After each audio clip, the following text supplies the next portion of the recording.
수임에 대한 부담이 없어요. 일만 잘하면 돼요. 같은 종류의 업무를 내가 5년에서 7년 정도 빡세게 해서 평생 나의 어떤 전문적인 자산으로 삼겠다 해서 선택하는 사람들이 많죠.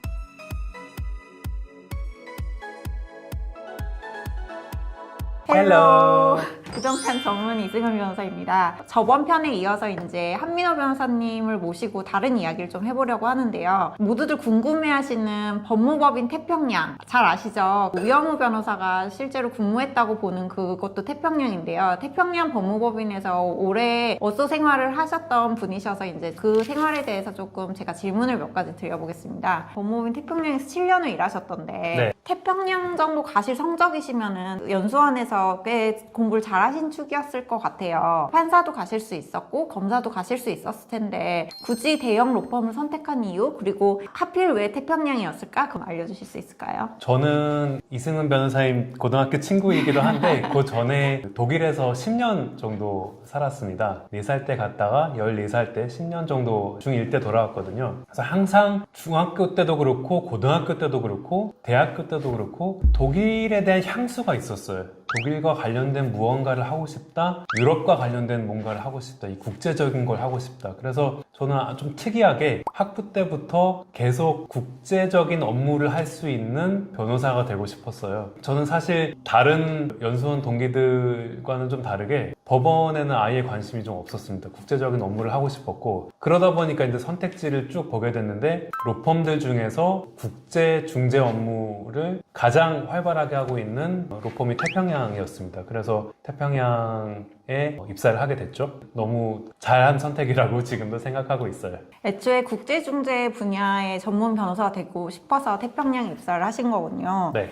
그러면 전연차 업소 생활을 하실 때 특별히 힘드셨던 점이나 뭐 애환 이런 건 없으셨을까요? 대형 로펌 전연차 업소들의 특권이자 애로사항이 뭐냐면 수임에 대한 부담이 없어요. 일만 잘하면 돼요. 근데 잘해야 되는 일이 많아요. 수행을 굉장히 많이 잘해야 됩니다. 그래서 그게 축복이자 부담이자 뭐 하나의 특징인데 굉장히 업무량이 많다? 그거를 알면서 선택하는 사람이 많고요. 그 같은 종류의 업무를 내가 5년에서 7년 정도 빡세게 해서 평생 나의 어떤 전문적인 자산으로 삼겠다 해서 선택하는 사람들이 많죠. 그래서 업무량이 많았던 게 하나가 좀 힘들었고, 국제중재 업무에 한정해서 약간 도전 내지는 어려움이었는데, 저희는 저보다 20년 정도 먼저 이 국제중재팀을 만든 그 1세대라고 부르는데 1세대 변호사님들이 계시거든요. 그러고 나서 이제 한참 거의 이제 한 세대 밑에, 저는 21기수 미치거든요. 저보다 한 10년 위에 있는 1세대보다 한 10년 밑에 있는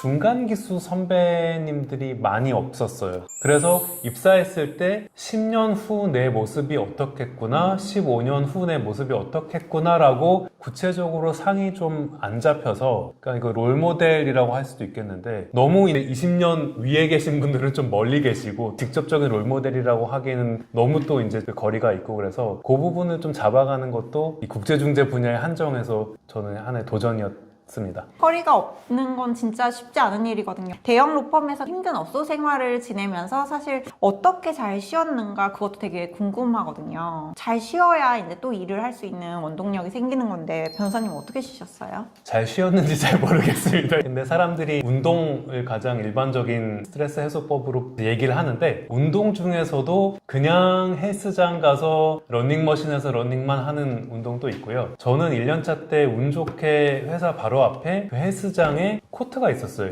농구장 코트가 있었는데 우와. 거기서 사실 저는 이제 구기 종목과 거리가 먼 사람임에도 불구하고 배드민턴을 많이 쳤거든요. 그래서 뭔가 운동한다는 느낌이 들지 않고 게임을 한다는 느낌이 드니까 그냥 거기에 몰입해서 스트레스를 풀 수 있었던 것 같습니다. 그거 말고 이제 사람들이 주로 스트레스 풀기에 좋다라고 권하는 게 창조적인 활동을 해라라고 하거든요. 그래서 노래를 부른다든지 그림을 그린다든지 글을 쓴다든지 하는 그런 게 있는데, 저는 이제 노래나 그림에 소질이 있지는 않아서 뭐 글을 따로 쓰고 그런 건 아닌데 SNS에 이제 글 한 토막씩 올려 그런 걸 좋아해서 그게 또 은근히 정화되는 작용이 있더라고요. 그래서 그런 것도 스트레스 해소에 짬짬이 도움이 된 것 같습니다. 그럼 변호사님이 생각하기에 대형 로펌 생활의 가장 큰 장점은 무엇일까요? 대형 로펌의 가장 큰 장점은 좋은 사건 좋은 동료들과 함께 반복적으로 수행할 수 있다는 게 아주 큰 장점이라고 생각이 됩니다. 대형 로펌이 워낙 전문성이 있다 보니까 회사에서 큰 사건, 중요한 사건이 있으면 그리고 흑백으로 나눌 수 없는 아주 팽팽한 사건이 오면 이제 로펌에 맡기거든요. 그거를 그러면 가장 경험이 많은 좋은 동료 변호사님들은 그 어떤 퍼즐을 풀면서 그 문제를 해결해 나가고 그런 유형의 일들을 반복해서 쌓아 나가면서 전문성을 쌓을 수 있는 게 가장 재밌기도 하면서 또 장기적으로 가장 자산이 되는 게 좋은 것 같아요. 그래서 그런 얘기를 하시더라고요. 사내 변호사를 하시다가 로펌으로 오는 경우도 요새는 있거든요. 그러니까 예전에는 로펌에 있다가 한 10년 후에 사내 변호사 가시는 분들도 있었는데 요새는 좀 거꾸로 사내 변호사 하시다가 또 전문성 이 부분이 좀 매력적이어서 로펌으로 오시는 분들도 있는데 그분들 얘기하시기를 야 로펌이 이렇게 합리적인 조직이었어? 이렇게 합리적인 사람들이랑 같이 양질의 사건을 하는 것만으로도 너무 행복한데요? 라고 하시는 걸 듣고 오히려 제3자가 그 얘기를 해주니까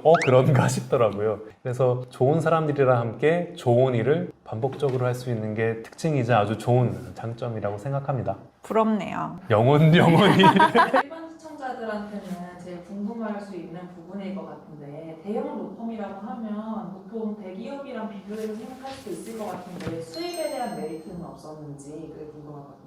대형 로펌에서 주니어 변호사 또는 어소 변호사한테 수행을 자기가 정말 주인의식을 가지고 책임감 있게 수행을 할 수 있도록 동기부여를 해줘야 되기 때문에 다른 일반 소형 또는 중형 법무법인보다는 훨씬 더 급여를 많이 주고는 있고요. 구체적으로 얼마를 주는지는 이승은 변호사님 다른 동영상을 잘 찾아보시면 미녀 변호사 편이 있거든요. 정보가 있는 걸로 알고 네, 있습니다. 거기에도 자세히 나와 있지는 않지만 시급으로 치면 대형도 다른 펌이랑 그렇게 차이는 없어요. 워낙 일하는 시간이 많으니까. 근데 워낙 일하는 시간이 많으니까 큰 액수를 받게 되는 거죠, 한 번에. 그러면 변호사님 법무법인 태평양에 김가뷰 변호사님이 국제중재 아까 말한 1세대 네, 맞으시죠? 네, 맞습니다. 네, 김가뷰 변호사님한테 인정을 받아서 김가뷰 변호사님이 개업한 로펌의 창립 멤버로 들어가시게 되어서 지금 일을 하고 계시는 거잖아요. 네. 혹시 그 비결은 무엇일까요? 비결 궁금해. 비결이라고 할 수 있을지 없을지 비결이지. 모르겠는데 저는 새로운 거 도전하는 거를 좋아하고요. 그래서 그런 성향이 잘 맞았던 것 같아요. 플러스 항상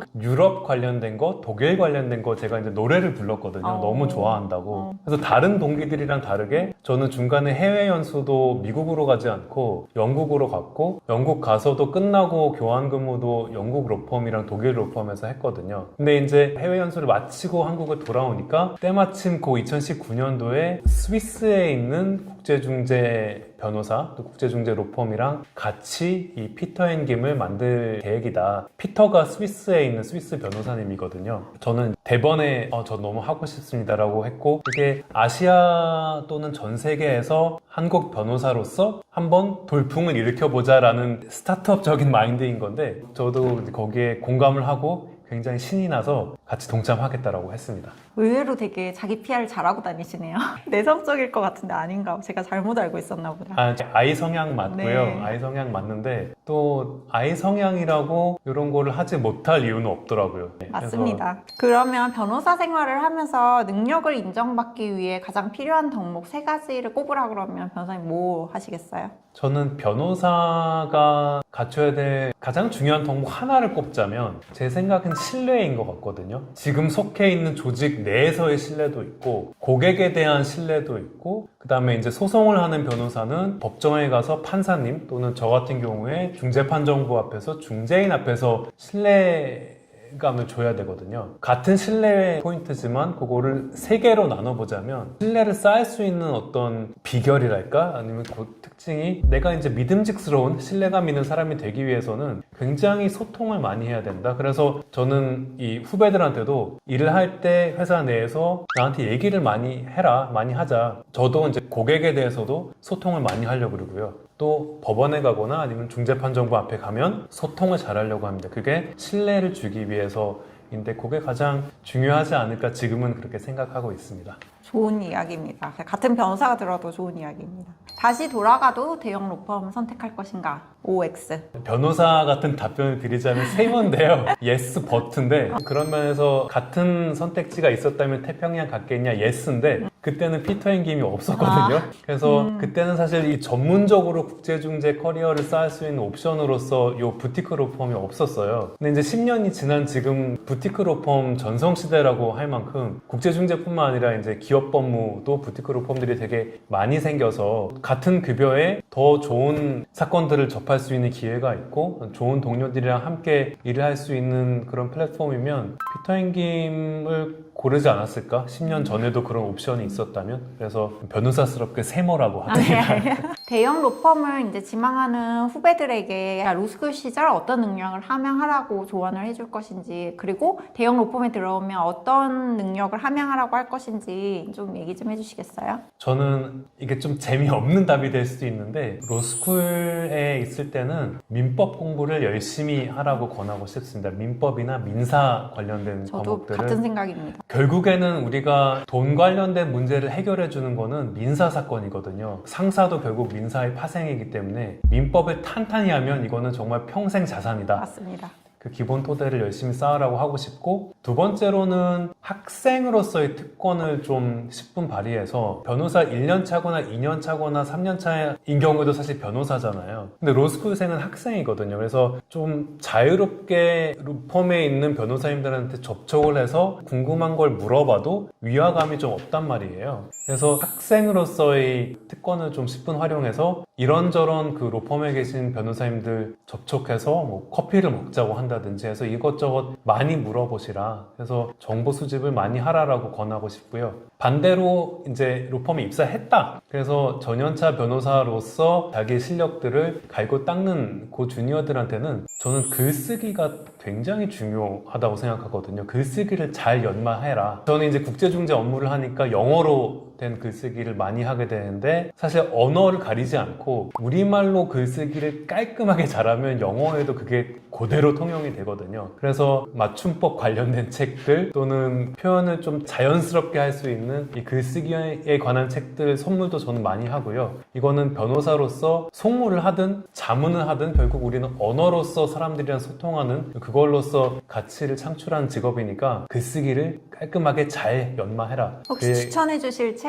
있으세요? 제가 선물을 많이 하는 책 중 하나가 제목이 정확히 이건지 모르겠는데 내 문장이 그렇게 이상한가요? 라는 책인데 맞춤법 책 치고 재밌어요. 아, 재밌어요. 네, 재밌어요. 이게 실제 어떤 그 가상의 인물을 등장시켜서 그 사람이 편지 형식으로 이야기 형식으로 풀어나가면서 문장이 더 지저분한 거를 어떻게 더 깔끔하게 할 수 있는지를 이야기 형식으로 풀어나간 책이라서 그 책 추천드립니다. 네, 한민호 변호사님이 상사면 되게 힘들 것 같습니다. 저도 제가 제 상사가 아니라서 너무 다행이에요. 그럼 변호사님, 마지막으로 마무리하기 전에 변호사님 이제 10년 후에 어떤 모습으로 이 자리에 설지 한번 상상을 해보셨나요? 어떤 꿈을 가지고 계신가요? 제가 이제 국제중재 업무를 하니까 굉장히 많은 영국 변호사들, 미국 변호사들을 접하게 되거든요. 그분들은 뭐 모국어가 영어니까 당연히 너무 유창하게 변론을 잘하고, 그런데 한국 회사의 고충, 그 분쟁이 발생하게 된 배경 관련해서 한국어를 못하잖아요.